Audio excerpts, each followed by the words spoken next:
And what we're going to be doing today is we're going to be concluding chapter 28 of the first section of Moreh Nevukhim. Once again, we are broadcasting from webyeshiva.org's Facebook page. The handout is available on the Facebook group Shiur in Moreh Nevukhim. You can go there very easily and just download the JPEG file that is there. Also recommend that if you're watching remotely, you may want to join that Facebook group so that you can get notifications of when a new handout becomes available. We usually post the handouts on the day before the shir. I just want us to get our bearings first.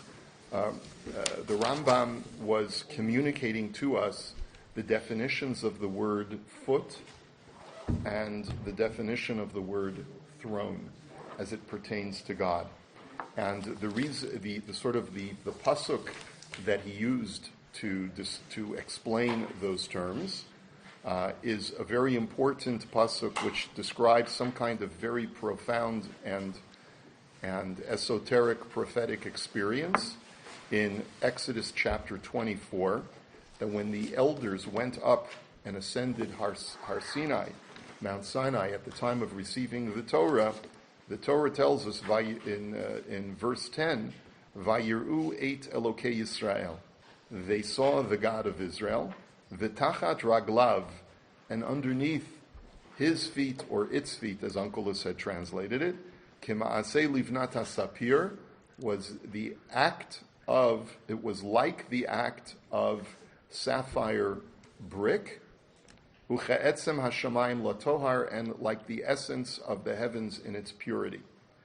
And the Rambam spent the first half of chapter 28 really explaining what it means to talk about God's foot and what does it mean to be underneath God's feet. The Rambam himself had explained that the idea is that God is the cause of something. God is the cause of this sapphire brickwork that these elders are having a vision of, and that's what the word foot means. He explained that Onkelos's project was to distance any corporeality from God, and as such, when he translated V'tachat raglav, he used two steps of distancing corporeality from God by saying that not only does the word underneath his feet not refer to God's feet, but it refers not only to God's Shekhinah, which is what they had a vision of. They didn't have a vision of God himself. They had a vision of some manifestation of God, some created manifestation, which we call the Shekhinah. And that Shekhinah was seated on a divine throne in their image. And the feet are the feet of the throne, just like every chair has legs. So it's under the legs of the throne is what this vision was, and it was a type of brickwork. The only thing that Onkelos does not translate is what does this brickwork, what is it supposed to signify? And the Rambam says that Onkelos is not to blame for not telling us, because after all, that's not his project. His project is not to explain every term that appears in the Torah that may be given to multiple interpretations. And Onkelos's project is to distance corporeality from God, but not necessarily to explain everything else. But then he goes on to say, and this is where we're up to in the guide, it is in the Pines edition, the bottom of page 60, as for us, it is certainly incumbent upon me, in accordance with the purpose of this treatise, to interpret something of this parable. I mean, after all, especially in the first section of Moreh Nevukhim, I'm talking about how we understand God and the divinity, any manifestation of the divine. So if this is a very fundamental prophetic experience where human beings are first encountering the divine for the first time ever in the Torah, it certainly behooves us to explain what is going on. And therefore he says as follows, I shall accordingly say that when it says under his feet, it intends to signify he being the cause and because of him, as we already explained. That v'tachat raglav means because of God.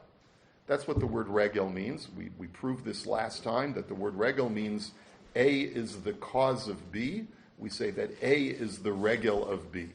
That's what the word regel is, biglal, because of. So we can also say, I should really say that when I say the regel of B, B is the cause of A. It was really the more correct thing to say. That if I say regel A is at the regel of B, it means to say that B is the cause of A. So if I say that something is beneath God's feet, it means that God is the cause of that which is beneath his feet. And so what was the vision that they were having?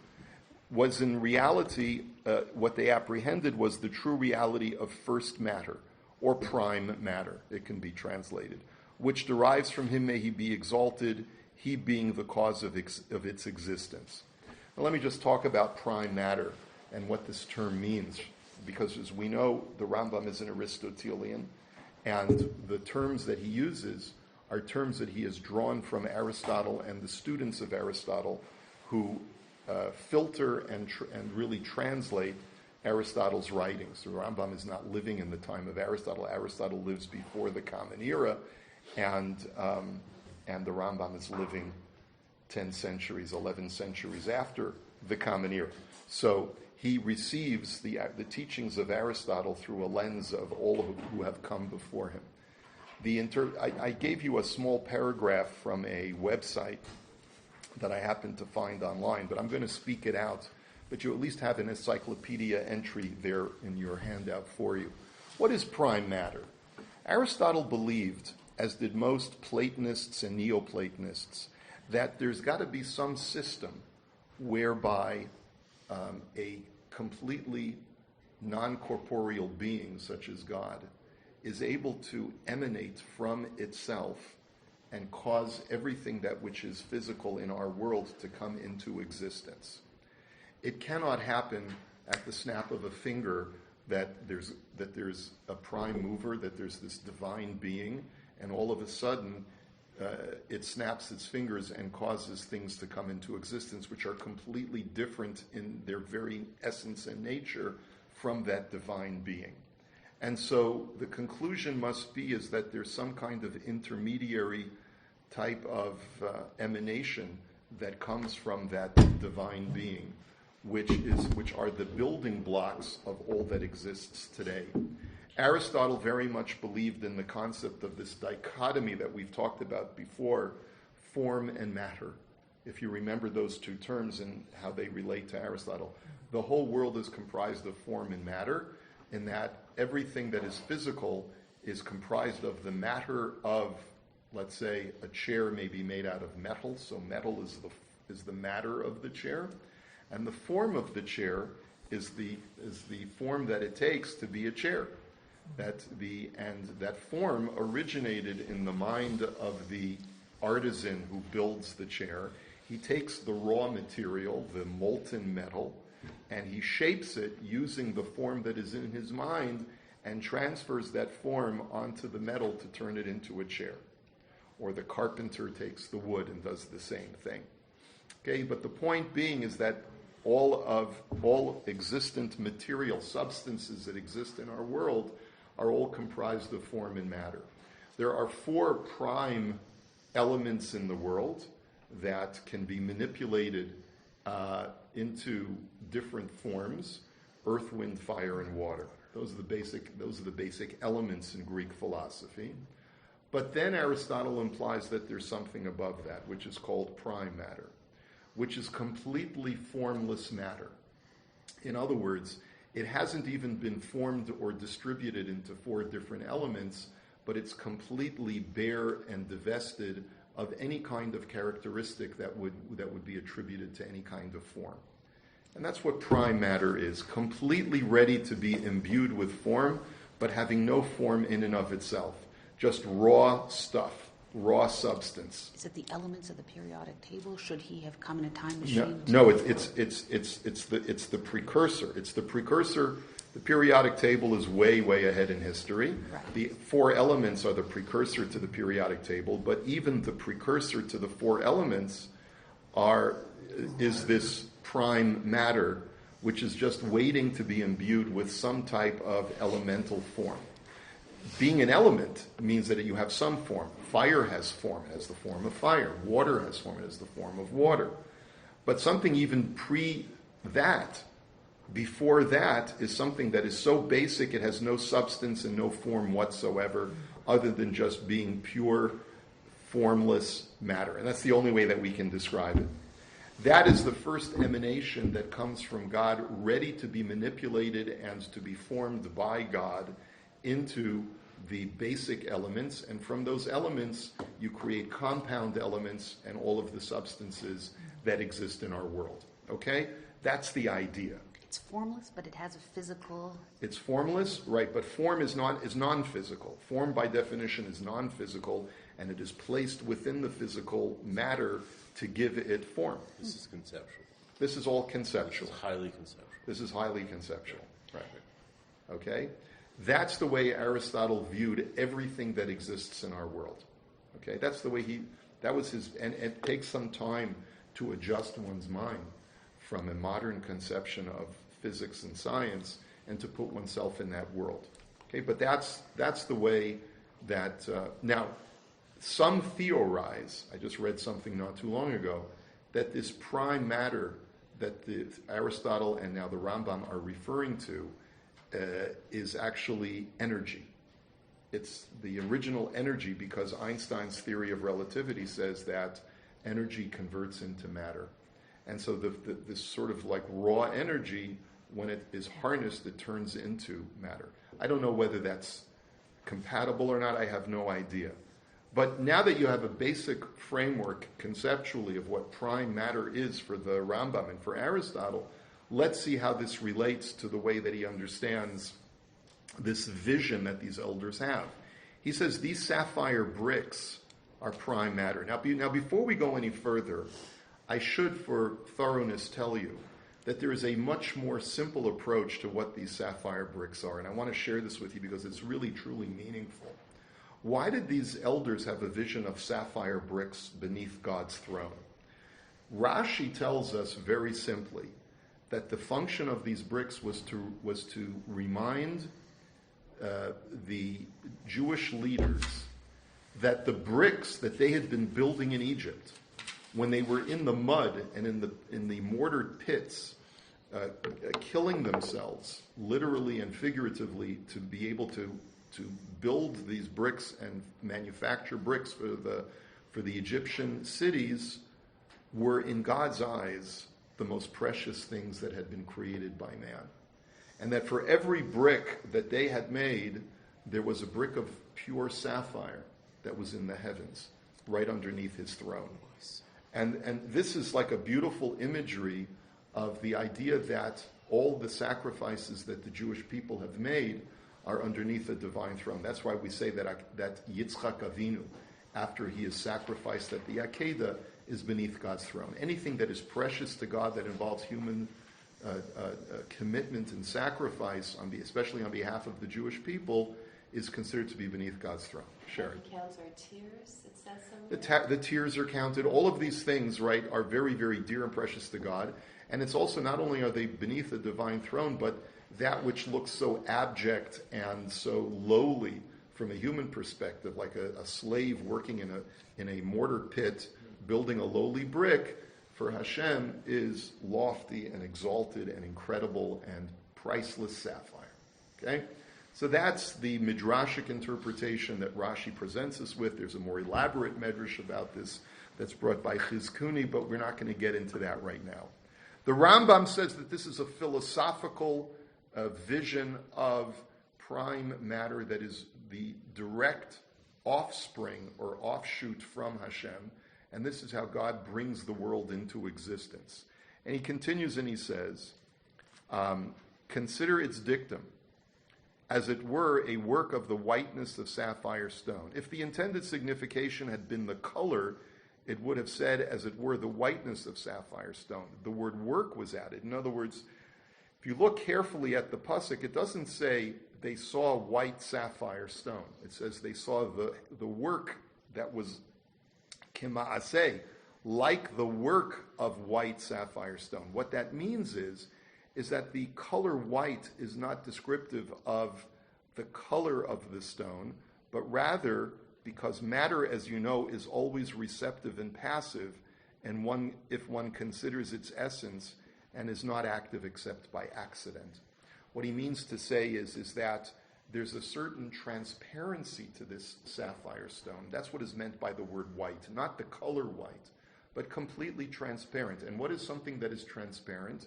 It is prepared to receive all color from anything that is imposed in front of it or behind it. It is completely ready as the receiver to receive color, to receive, and in that sense, the vision is prime matter is purely a recipient, ready to receive whatever is imbued into it. That's the implication of the handiwork of white. Ready to be worked upon, ready to be affected, and ready to be imbued with color and all other characteristics. Okay? And what he means to say when he says that matter is always passive and is only active by accident, what he means to say is that anytime you find something that contains matter to be active, it means it's only because it's combined with form.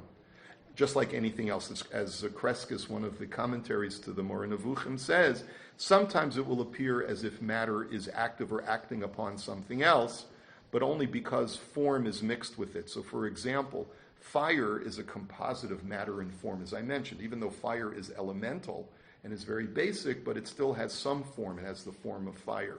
And therefore, if you do detect some activity, that fire is acting upon something else, as it does, it incinerates or burns something else, it's because of the form of fire, not because of the matter that exists within the fire. That's the basic idea that he's trying to communicate. Form, on the other hand, is in its essence always active, as has been made clear in the books on natural science, and is passive only by accident. The complete opposite is true by form. Form acts upon matter. If you ever see form being acted upon, like a human being is a composite of form and matter. If a human being is acted upon and not acting upon something else, it's only because the human being is partially comprised of matter. It is matter which always receives or is acted upon, and it is form which always acts upon and affects other things. And that's why Scripture applies to this prime matter, the expression, as it were a work. In other words, it's ready to be worked upon. As for the whiteness of sapphire stone, the expression is intended to signify transparency and not a white color. For the whiteness of a crystal is not due to a white color, but solely to its transparency. And as has been demonstrated in the books on natural science, transparency is not a color. For if it were a color, it would not let all the colors be seen behind it, and would not receive all of them. But, so he says, this is the idea behind a transparent body. It receives all the colors in succession just because it lacks a color of its own. In this, it resembles this prime matter, which in respect of its true reality lacks all forms, and on this account is capable of receiving all forms in succession. Accordingly, their vision, what they were perceiving when they saw this vision, had as its object this prime matter and the relation of the latter to God, inasmuch as it is the first among the things he has created that necessitates generation and corruption, and God is its creator ex nihilo. That God created this prime matter from nothing, and therefore God was giving them an understanding of how he brought the world into existence. One might also argue that this prime matter is described by the Torah when it talks about at the time of creation, tohu vavohu, that this was formless matter, chaos and void.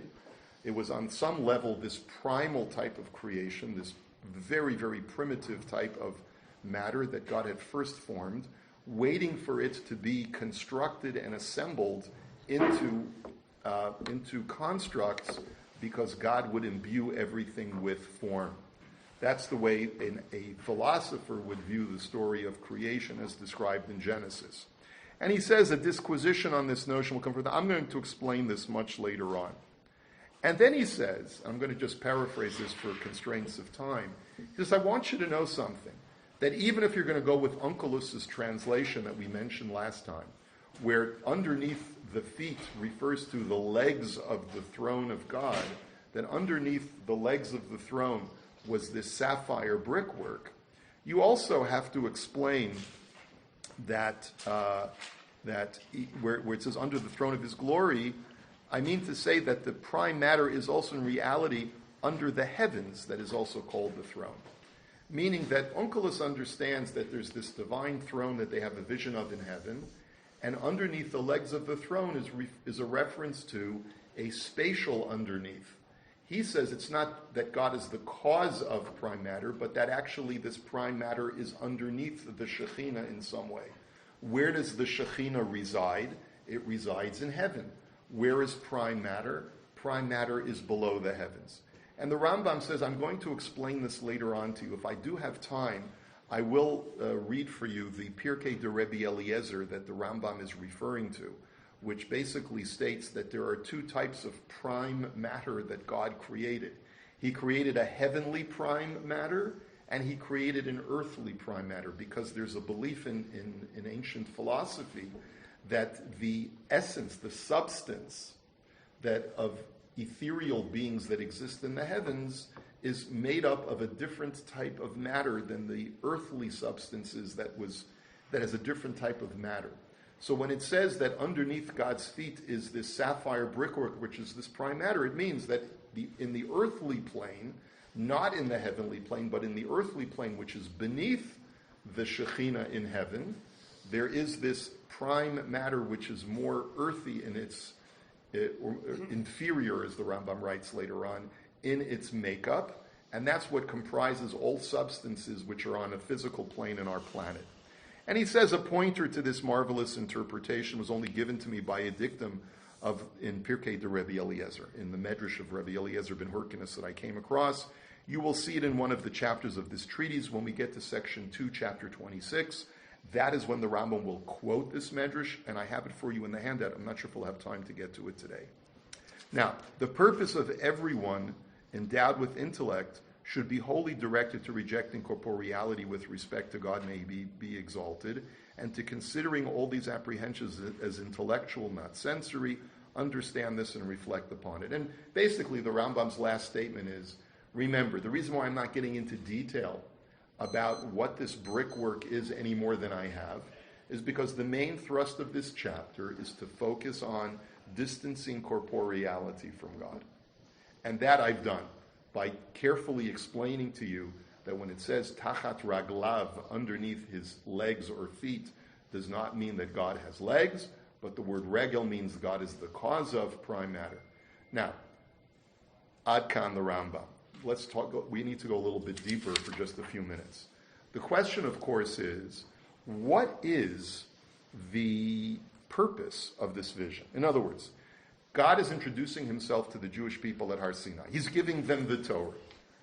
All of a sudden, we are given this interlude in Exodus chapter 24 about the 70 elders who ascend to a certain point on the ascent of Mount Sinai, and they have this vision.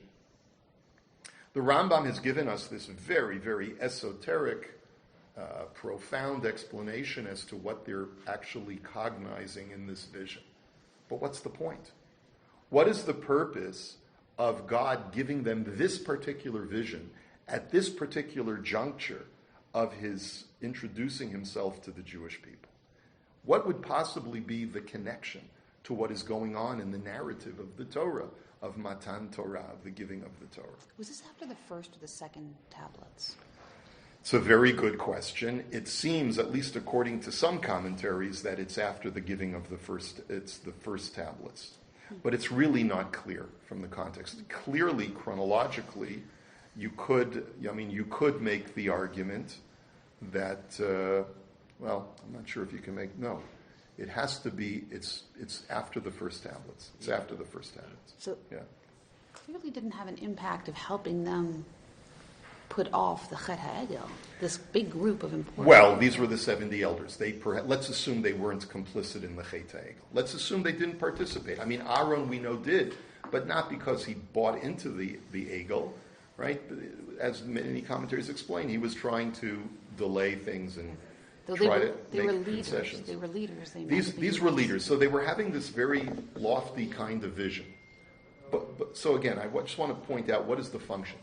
On the simplest level, the function of this vision is for God to introduce himself as the creator of heaven and earth.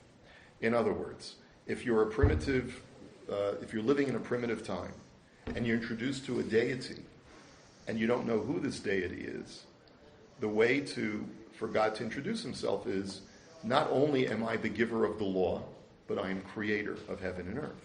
And therefore you can put the two together. And that's why whenever we acknowledge creation, we also acknowledge Yetziat Mitzrayim and vice versa. Every Shabbos when we make Kiddush, we say Zecher Yetziat Mitzrayim and Zecher L'Ma'aseh V'Reishit. That this is a reminder of both experiences because one corroborates the other. Man was not present at the time of creation. He was not witness to creation. So the Exodus experience, which culminates in Matan Torah, sort of verifies the creation narrative for man who is now witness to the Exodus. But God has to point out to man, I am the same God who created heaven and earth. And there you can see this vision of Kemaseh Livnata Sapphire, the sapphire work, which is what the Tohu Vavohu that I created when I brought everything into existence. That's the simplest explanation, but I believe it goes much deeper. And it's based on the Sforno on this passage, which is in source number 4 that you have in front of you. He writes, it's a very short commentary. He says, what was this vision that they saw? He says, Etzem ne'edar kol hatzurot hasichliot umuchan lekablam. This was a substance, says Sforno, very much like the Rambam, which is divested of all form and is intellectual form that comes from the intellect, and is therefore ready for receiving all manner of form to be imbued within it, exactly as the Rambam explained to us in these last few lines. Kemo hasapir halavan hane'edar mikol hamarot, just like transparent sapphire, which is divested of any color. Okay, now, this is the punchline, okay? V'hu etzem hanefesh ha'enoshit hasichlit.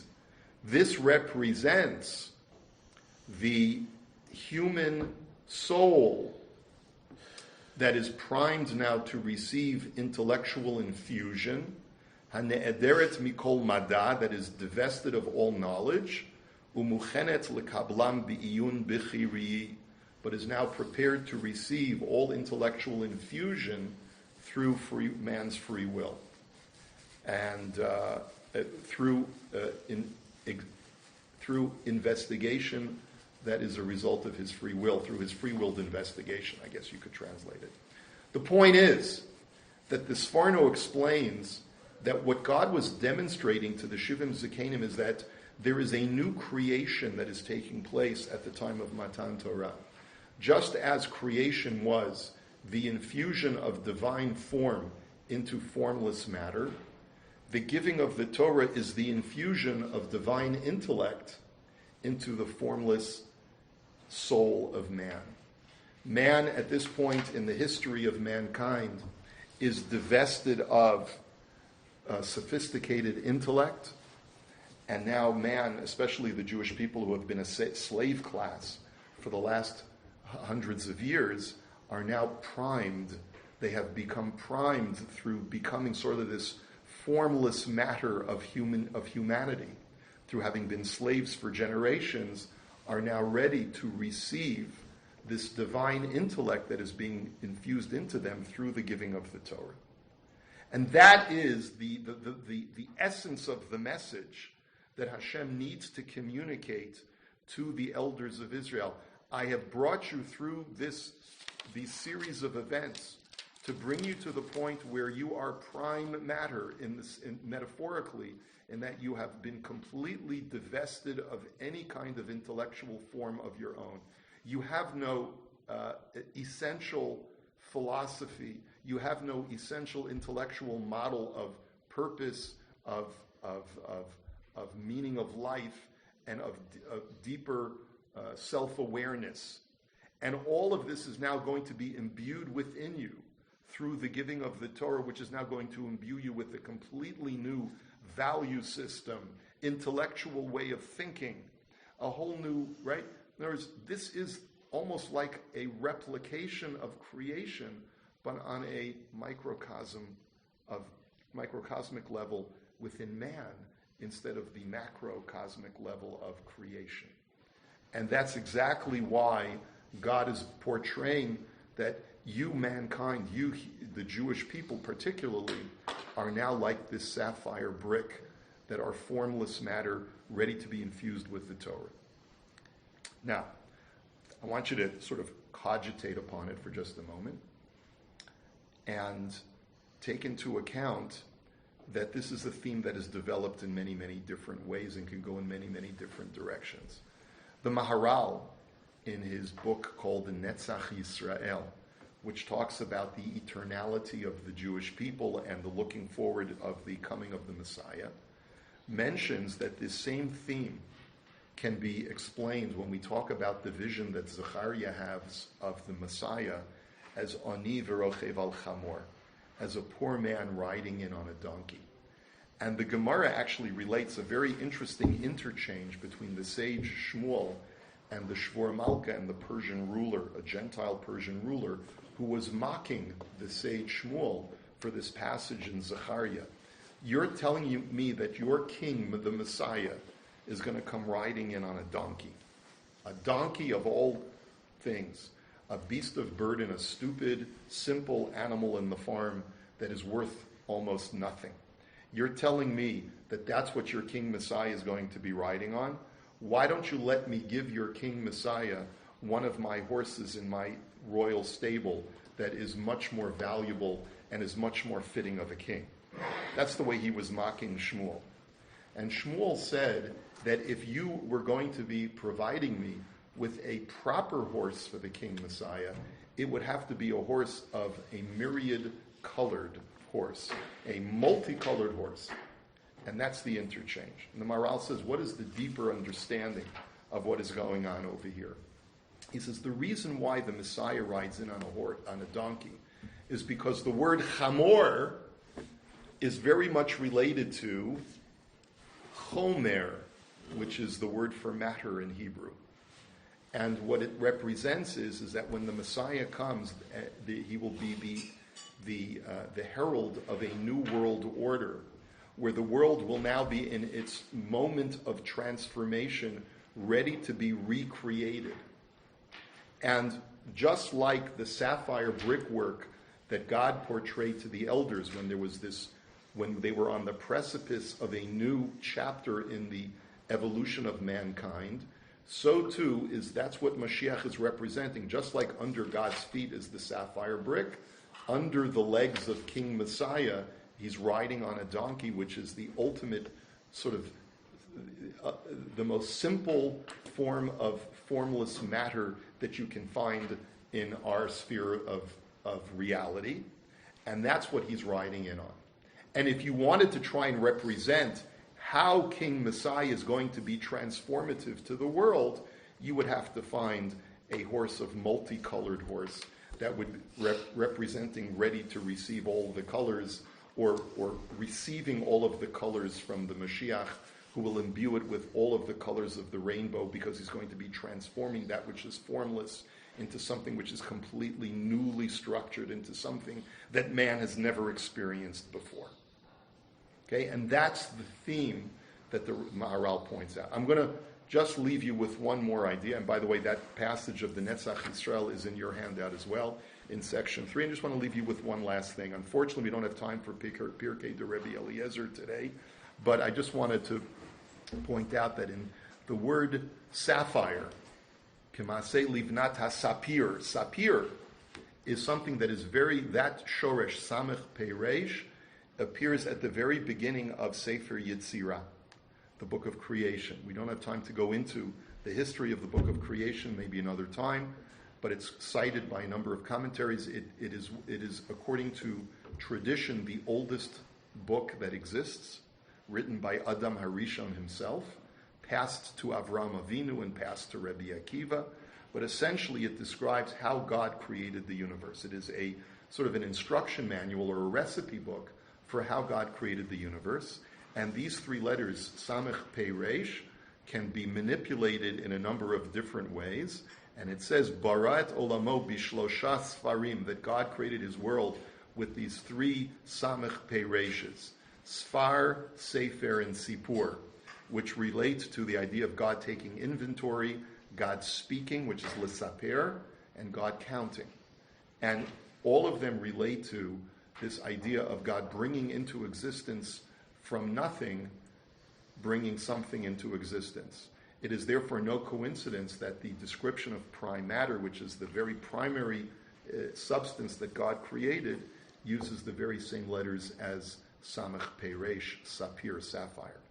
It is therefore, this is where we begin to see some level of intersection between a rationalist view of a Maimonidean, Aristotelian philosophy describing the Torah, and a Kabbalistic worldview many times will intersect when they describe this act of creation.